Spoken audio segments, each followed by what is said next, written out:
So, in the last video, I left you on a bit of a cliffhanger.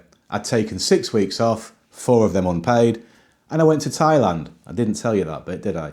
And the question was, did I come back refreshed, full of optimism, and raring to go? Well, the answer, guys, it's a lot more complicated than that. Because here's the thing. When you fight for 6 weeks off, and that's 8 months of waiting, 8 months of anxiety still building, my sleep all over the place, and the job still grinds away at you, when you finally get that time, you build it up in your head, don't you? This is it. This is where I figure it all out. I'm going to find myself, sort my head out, and have my moment. I'm going to sit on a beach somewhere, nice cool breeze, Chang beer in my hand, and suddenly I'm going to get clarity. Yep, I know what I want now. That's the plan anyway. But what actually happens is you get on the plane and you take all your problems with you. It's funny how that works. Because I got out there and Thailand was brilliant. It always is. Fantastic place. Different pace of life, different world. Great people, great food, great weather, everything. But the sleep, all over the place. My body, my shoulders and my knees, still battered. Turns out now I've got sleep apnea. I've got the oxygen mask I've got to wear for the rest of my life. Brilliant. And my head, well, it's a bit clearer, but nothing was solved. No big epiphany, no moment on the beach where it all made sense. It was just me, with a bit more space around me and no broken down cars to fix. And I think that's actually the point, not the answers, just the space to stop long enough to hear yourself think. And the question, it changed, because before I went, I thought I was asking myself, could I live out there? Could I actually do it? But sitting out there, away from everything, I realised that wasn't really the question at all. The real question was bigger and a lot more uncomfortable. Can I actually break away from the life that I've built? Because it's not just the job, is it? It's the routine, the income, the identity, years of being that person. You know, the one who knows, the one who fixes things, the one who just gets on with it. And for a long time, that felt like something to be proud of.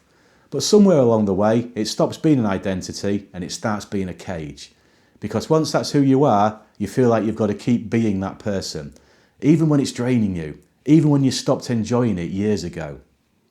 And I think that's where I'd ended up. Not just tired of the job, tired of that version of myself that I had to be to do the job. So I went back to work, January the 26th to be precise, and within 2 days, I just knew. Nothing had changed, same place, same pressure, same people, same feeling of dread when I walked through the door, same anxiety I had before I left, except now I just had a tan. And I think that's when it properly clicked. It never really was about Thailand. Thailand didn't need to fix anything. It just gave me enough distance to see things clearly. And what I saw was, I couldn't go back to that job in the same way. And I didn't want to. So, I didn't. No notice, no negotiating. I endured it until Friday. Then I took my tools and I left. Not something I'm particularly proud of, if I'm honest. Burning bridges, that's not my style. But on this occasion, the bridge had been doused in petrol and I had the flamethrower. And here's the bit that nobody really tells you. Walking away, it felt like I was doing the right thing, and it still does. But what comes right after it is this weird silence. Because now you stood there thinking, right, who am I without all that? Because as much as the job was draining the life out of me, it was also who I was for years. And when it's gone, you realise how much of your identity was wrapped up in that one job. And that's the uncomfortable bit. Not the money, not the practicalities. Just the quiet question of what does life actually look like now? Look guys, I'm not retiring and I'm not disappearing to go to Thailand anytime soon. Trust me, I've done the maths on that one. And I'm not pretending I've got it all worked out, because I haven't. But what I do know is I don't want to go back to that version of life. The one where the alarm goes off and the first thing you feel is dread. Where Sunday nights are already ruined by Monday morning. When you're running on empty but still expected to perform. No, I'm not doing that again. So now it's about finding something in between. Still working, after all, I'm not naive, bills don't care about your feelings, but working differently. Less pressure, more control. But I'm not going to rush into anything and I'm going to look what's available. I built up some contingency money, I've got enough to get by for a while, but recently there's been an idea in my head. The idea of going self-employed. Not my own garage, not mobile. Contracting, a freelance technician, a rent-a-tech, a hired hand, whatever you want to call it. Sounds brilliant on paper. Choose your hours, choose your jobs. Nobody pacing around with a clipboard.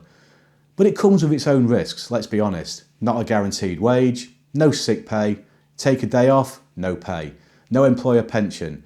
You're relying entirely on yourself, and that's a different kind of pressure. But here's the thing, it's your pressure, not somebody else's targets dropped on your shoulders.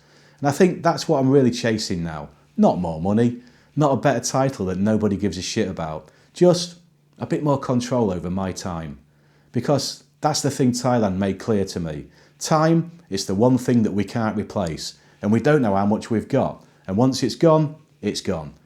And I spent a lot of my time keeping other people's engines running. So that's where I'm at. I stepped away from the job, I stepped away from the identity. I'm still figuring out what comes next, but I'm not rushing it and I'm not forcing it. I'm just trying to build something that doesn't drain the life out of me every single day. And I think a lot of people get to this point, whether they say it out loud or not, that moment when you realise you just can't carry on as you are.